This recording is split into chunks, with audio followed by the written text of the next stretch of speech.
Bismillah ar-Rahman ar-Rahim. Assalamu alaikum, dear students. I hope you are doing well. Today we are going to talk about a very important topic of international relations, which deals with arms control and disarmament issue. This topic is very important when it comes to IR Part 2, and let's now discuss this topic. Why we are discussing this topic, and why this topic got importance after World War II. If we analyze the World War I and II, we have seen that millions of people died in those wars, especially after World War II. So, because of that and the use of nuclear weapons on Japan, the world realized that now is the time that the world must move towards arms control and disarmament. So, United States of America and Russia, both these two countries, they possess the 97% of the nuclear warheads of the world. And it was urgency at that time that both these states must reduce their nuclear warheads and try to reduce their nuclear stockpile. And so this was the idea behind, just to bring peace and stability to the world. So one of the major efforts to preserve international peace has been to control or limit the number of nuclear weapons, because initially both states, America and Russia, they developed thousands of nuclear warheads, more than 45,000 in number. So it was a huge threat, because accidental war can take place, safety and security issues can take place, and it is very, very difficult to maintain and control such a huge stockpile and scattered nuclear warheads on dispersed locations. So ultimately, both states, they realized and they wanted to reduce the nuclear stockpile of each state. So disarmament is the reduction of the number of weapons and troops by a state. You reduce the number of weapons and troops, and this is the main idea behind. Arms control refers to treaties made between potential adversaries that reduce the likelihood and scope of war, usually imposing limitations on military capability. So although disarmament always involves the reduction of military forces or weapons, arms control does not. In fact, arms control agreements sometimes allow for the increase of weapons by one or more parties to a treaty, just to balance it. So this is something which you need to understand in coming slides. Arms control developed both in theory and practice during the Cold War. As we know that United States of America and Russia, both countries initially they were adversaries, and they developed thousands of nuclear warheads. So there was a huge threat of nuclear escalation. So that was the idea behind that both states must reduce their nuclear warheads. So a period between 1940s to 1991, when the Soviet Union was dismembered, this era is called as Cold War. And during this era, many arms control and disarmament treaties took place between the United States of America and Soviet Union.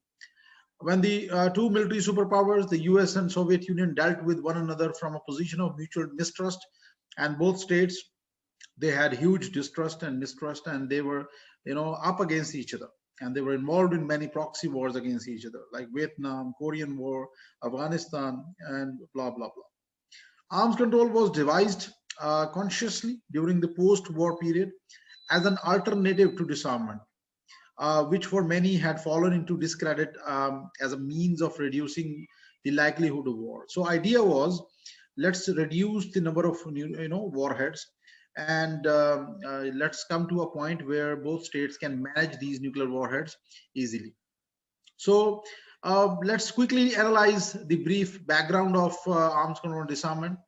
Germany, for example, had been forced to disarm following the World War I, because it became belligerent again during 1930s, resulting in World War II. So Germans, they increased their conventional weaponry, they increased their war machinery, and which resulted in World War II later on. Although Germany's weapons had been largely eliminated, the underlying causes of the conflict had not. So here is a very important point to understand.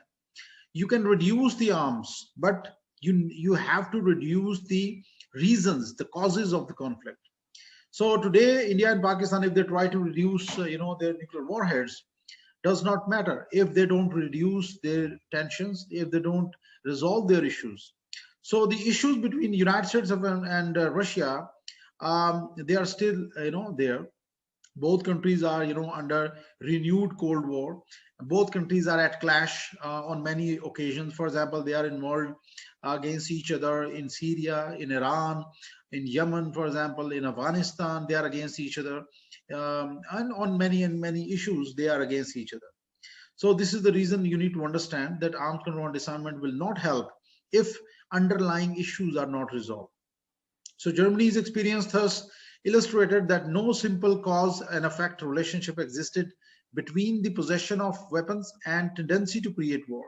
So you need to eradicate the problems and issues among states.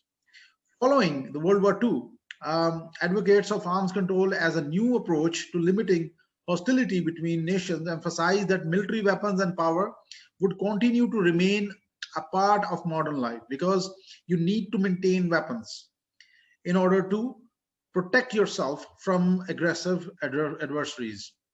So it was unrealistic and even dangerous, they felt, for a country to seek complete elimination of weapons, and it would not necessarily reduce the likelihood of war. So the idea of total disarmament was not taken seriously. And why it was not taken seriously? Because the countries, they were, they used to mistrust each other. And that was the idea behind, because they had many issues, they had many problems, with each other.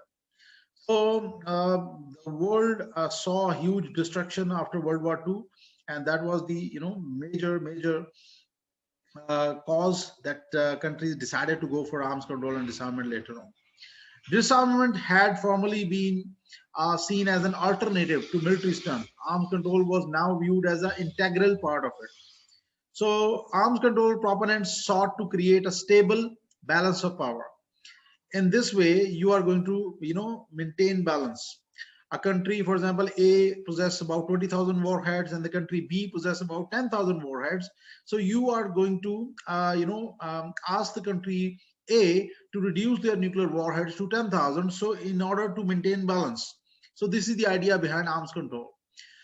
Which the forces that cause states to go to war could be controlled and regulated. So the idea was to control and improve the relationship between two countries and maintain balance. That was the idea behind.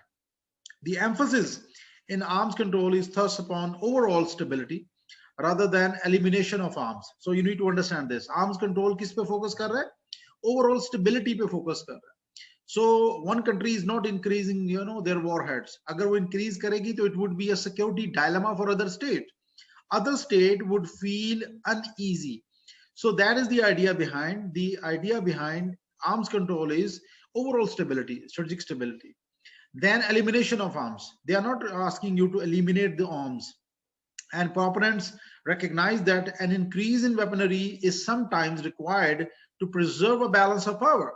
For example, if India acquired 100 nuclear warheads and Pakistan possesses about 50 nuclear warheads, so Pakistan would have to increase their warhead to maintain balance with India. So this is the idea behind in arms control. Sometimes you have to increase the warheads to maintain balance. The development of arms control owes a great deal to the existence of nuclear weapons as well. Why? Because nuclear weapons pose huge threat to the humanity. And when the United States of America used nuclear weapons on Japan, the world has seen its devastation. And the world realized that these weapons should be contained. So this was the idea behind that the United States of America and Russia, they reduced their nuclear warheads later on because they knew the severity, they knew the destruction of these weapons. By 1950s, when both the United States of America and Soviet Union acquired nuclear weapons, the superpowers became convinced that they could not safely disarm themselves of those weapons. So they initially started acquiring more and more nuclear warheads. At peak, both states had about 40,000 plus nuclear warheads, which was a huge increase. USSR, Soviet Union possessed more than 40,000 nuclear warheads. United States of America had about 30,000 plus 35 in between 30,000 and 35,000 nuclear warheads during the Cold War. So it was a huge threat, and both states deployed these nuclear warheads in different parts. For example, they had nuclear submarines, they had strategic weapons like land-based nuclear missiles, they had air-launched nuclear missiles and ICBMs, for example. So both had huge stockpile of nuclear warheads, which could destroy the world many times over. So because of that, United States of America and Russia, they decided to reduce these nuclear warheads. So they started with arms control and disarmament treaties, which we are going to discuss in coming slides. All right. So this is another, just for reference, the level of destruction nuclear weapons can pose. If you look at the nuclear warhead which were used on, Hiroshima and Nagasaki, two cities of Japan, these nuclear warheads had a size of about 15 kiloton and 22 kiloton. Today, nuclear weapons with United States of America, like Trident, it is a SLBM, which is a submarine-launched ballistic missile. It has an payload delivery of about 455 kilotons, which is many times over destructive than those weapons which were used on Japan. And the Russians, their nuclear warhead ICBM is about 800 kilotons, which is double the size of the United States of America. So this is something which is very dangerous. 1945 in 2020. Now the situation is more dangerous. Why? Because the yield power, the arm, the weapons, their intensity has increased, their power has increased, and this is going to destroy the world many times over. So this is the requirement in modern times, that you need to reduce nuclear warheads because they can destroy the world. In the absence of the guaranteed verification, the process whereby participants in a treaty monitor each other's adherence to the agreement. Neither side could disarm without making itself vulnerable to cheating by by the other side. So this is also an issue in arms control disarmament. कि एक side जो है वो अपने weapon reduce करे और दूसरी side ना करे, so that is going to be a very dangerous thing for others. So this mistrust is always there. The goal of the superpowers and the other nations possessing the nuclear weapons therefore became not total elimination of those weapons. So ultimately, the world powers, they decided that they are not going to destroy all the nuclear warheads. However, they are going to reduce the size of the nuclear warheads. Acha. So that was the major idea behind. According to the idea of nuclear deterrence, a state possessing nuclear weapons is deterred or prevented from using them against another nuclear power because of the threat of retaliation. So this was the idea, that nuclear weapons can deter a nuclear power. अगर Japan के पास nuclear weapon होते तो America कभी भी Japan पे attack ना करता. Today, North Korea possesses nuclear weapons. America is unable to attack North Korea. So this is the idea behind. India, Pakistan, they had wars, but after 80s, when Pakistan acquired nuclear weapons, India could never attack Pakistan on many occasions, for example. So no state is willing to attempt a first strike because it cannot prevent the other side from striking back. So this is also issue in nuclear deterrence, which you need to understand. The idea has come to be called mutual assured destruction. So MAD was the strategy which the United States of America and Russia, they used during the Cold War. And America came up with this idea that if Russia tried to attack America, so there will be mutual assured destruction. If we are going to be destroyed, you are also going to be destroyed. So many experts see deterrence as the ultimate goal of nuclear arms control. Why? Because both states feared each other and both states believed that nuclear weapons can destroy the world many times over. Many people generally assume that arms control and disarmament are the same thing, which is not good. There has often been public disappointment when treaties have resulted in increase in the number of or power of weapons.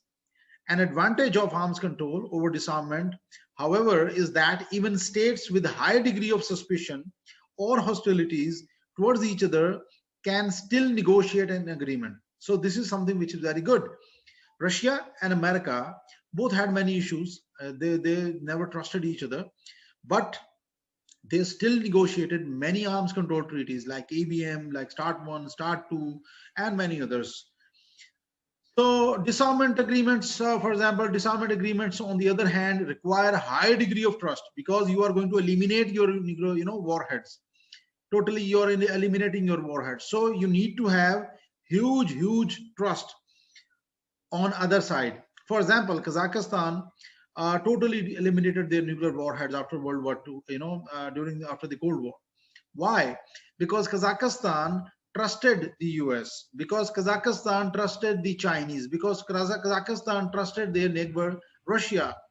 And that was the reason that they eliminated their nuclear warheads totally, because they were not fearing any threat from these states, neighboring power like China, Russia, or extra-regional power like United States of America, because they had no issue with United States of America. So that's why they eliminated their nuclear warheads. Whereas Russians and Americans, they did not, destroy their whole nuclear warheads. Why? Because they don't trust each other. So this is something which is also there. Arms control is often used as a means to avoid an arms race, a competitive buildup of weapons, between two or more powers. So they, maintain a balance just to control the arms race. Such a race can be costly for both sides, because if you indulge in arms race, it is no doubt very costly. America and Russia, they indulge in arms race, nuclear arms race. So initially they developed more than 45 nuclear warheads, 45,000 nuclear warheads, and ultimately it was a huge cost for both of them. So ultimately they had to reduce this nuclear stockpile. Now, India and Pakistan, we are also now increasing the nuclear warheads. And this is something which is going to impact on economy, definitely. And Pakistan, Pakistan is a weak economy, and we cannot afford arms race with India. So we need to think about it. So disarmament and arms control agreements were forged prior to World War II. Like, for example, the modern arms control effort began in earnest after the Cuban Missile Crisis. Now, Cuban Missile Crisis, I think I told you before, it was a very dangerous situation during the Cold War. What happened actually? The United States of America and Russia, they were, at loggerheads in during the Cold War, and a communist bloc and capitalist bloc, they were facing, lots of issues. Ideological clashes were there. So what happened? United States of America deployed their nuclear warheads in Europe, which was in close proximity with, Soviet Union. And Soviet Union, they deployed their nuclear warheads in Cuba, which was, in a very short distance to the United States of America. If you analyze the, nuclear warheads in Cuba could easily strike United States of America within few minutes. And it was a very dangerous situation for the US. So US, when they came to know about it, it was a very dangerous situation. And United States of America, took their spy planes, took pictures of the strategic sites of Soviet Union in Cuba, because Cuba was a, Soviet satellite state. It was a communist regime, and they were linked with the Soviet Union. So America got the, pictures of, their suspected sites. And because of that, America red alerted their nuclear forces. And it was a very dangerous situation, because the both states were on the brink of war. And because of that, the world could have seen, huge, destruction. Finally, the United States, for America and USSR, they, tried to resolve this conflict, and they started negotiation. And ultimately, both countries, they realized that this is something which is very dangerous, and they realized that they are not going to attack each other. So it was very dangerous situation at that time, because both countries were credible nuclear weapon states, and both possessed long-range nuclear weapons and everything which could destroy, these countries. Ultimately, after the crisis, John F. Kennedy, he wrote a letter to Nikita Khrushchev, who was the leader of Soviet Union at that time, and he said that I agree with you that we must devote urgent attention to the problem of disarmament.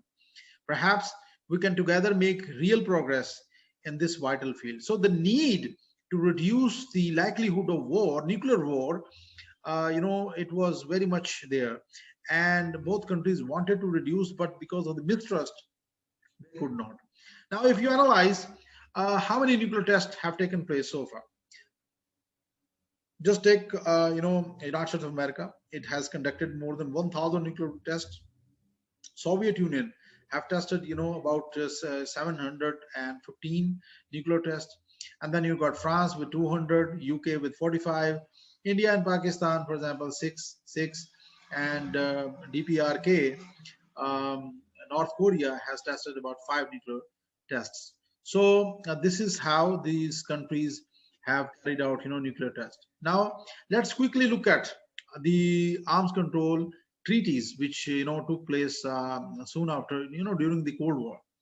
In 1963, the United States of America and other countries like Britain and the USSR, they signed Limited Test Ban Treaty, which is called LTBT as well.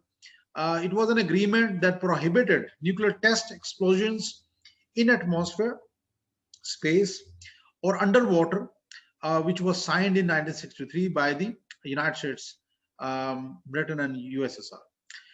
So the idea of this treaty was not to carry out tests in the space and, of course, underwater, because it is going to destroy the marine life, and in space it is going to have severe complications for space missions, communication satellites, and other things.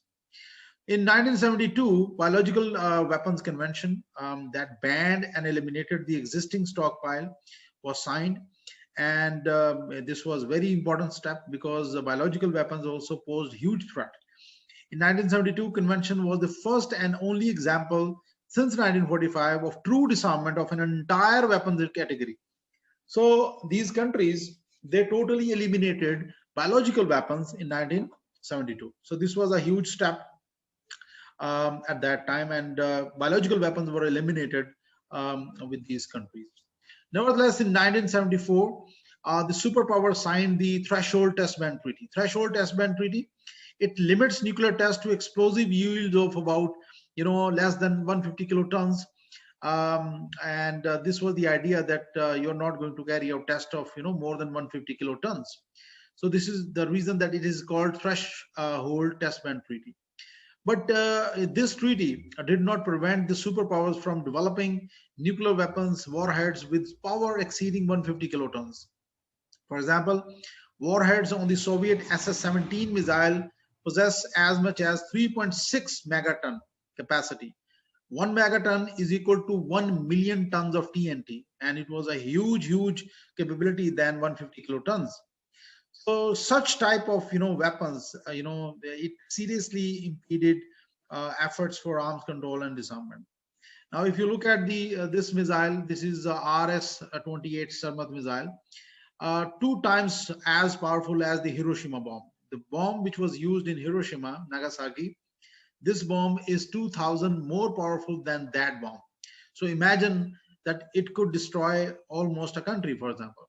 Flies at 7 kilometers per second with a range of about 10,000 kilometers. It can destroy any country around the globe, and it could deliver a warhead of about 40 megatons, which means that this weapon with Russia can destroy a whole country of the size of France, maybe. So such things are serious threat to the global peace and security. Numerous arms control agreements have also been designed to improve communications between the superpowers. The first of these, coming just after the Cuban Missile Crisis, was 1963 Hotline Agreement. Now, what is the Hotline Agreement? Both countries established hotline after Cuban Missile Crisis, so they can directly negotiate with the leaders of the country. For example, American president can call directly the Russian president and discuss any accidental launch, any miscalculation, or any other problem which is there. So this is something which is very good in when we discuss about arms control and disarmament. India and Pakistan, we have also got hotline. direct line, army chief to army chief, prime minister to prime minister, DGMO to DGMO. So you can discuss directly the problem and mitigate that problem. And this in arms control disarmament, this is a very good step. In 1978, the hotline was updated by a satellite link between the two superpowers. So this was also very good, and it replaced direct hotline, replaced the satellite link, and now the countries can negotiate in a real-time manner. The United States and the USSR also sought to create protocols designed to prevent an accidental nuclear war. And this effort led to the 1971 agreement measures to reduce the risk of outbreak of nuclear war, which required advance warning for any missile test and immediate notification of any accidents or missile warning alerts. For example, अगर आपके मुल्क में कोई अचानक से कोई accident हो जाता है, फॉर एग्जांपल आपकी न्यूक्लियर साइट पे, और लॉन्च हो जाता है खुदा ना खास्ता, सो आपका जो दुश्मन है, आपने उसको फौरन इतला देनी है कि now there has been a false alarm or any accident took place in our nuclear sites, so please don't take it as a missile strike on you. Or agar aapne koi test karna hai, if you want to carry out any test, missile test, you have to notify in advance to your enemy that we are going to conduct this test. So same practice is being applied on many countries now in modern times. India and Pakistan, for example, they notify each other before any test. North Korea notify America or regional countries like South Korea and Japan before any test. So the other countries, they are aware of the activities. In 1959, Antarctic Treaty took place, which prohibits military bases, maneuvers, and tests on the Antarctic continent. So this was another effort just to prevent Antarctica from military usage, from military exercises or any maneuvers or nuclear tests, because you need to prevent that particular area from nuclear radiation. 1967 Outer Space Treaty was signed. It was a ban on the testing or deployment of weapons of mass destruction in Earth's orbit or other bodies in the solar system. For example, you cannot conduct nuclear test on other bodies, चांद पे या इस तरह की कोई और जगह पे जाके, या in space, you should not carry out tests in those areas. In 1967, another treaty took place which also prohibited nuclear weapons in Latin America. So this was another effort at that time which prevented nuclear weapons in Latin America, and that's the idea behind that Latin America would be free of nuclear weapons.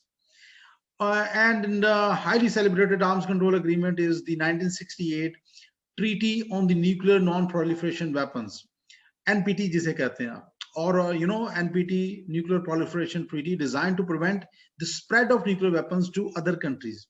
Now the idea behind the NPT was that you are going to only develop nuclear capability just for peaceful purposes, and there will be only 5 de facto de jure nuclear weapon states, legal nuclear weapon states, and other than that 5, those countries who develop nuclear weapons after 67, they'll be considered as de facto nuclear weapon states. So the agreement involves well over 100 states. Under it, countries not possessing nuclear weapons give up their right to acquire such weapons, and they will only focus on the peaceful nuclear development. And countries with nuclear weapons waive their rights to export nuclear weapons technology to countries lacking that technology. So countries are not going to provide know-how, material, or other technology to a country which is not signatory to NPT. Remember this. That's the reason that Pakistan is not getting support from other countries.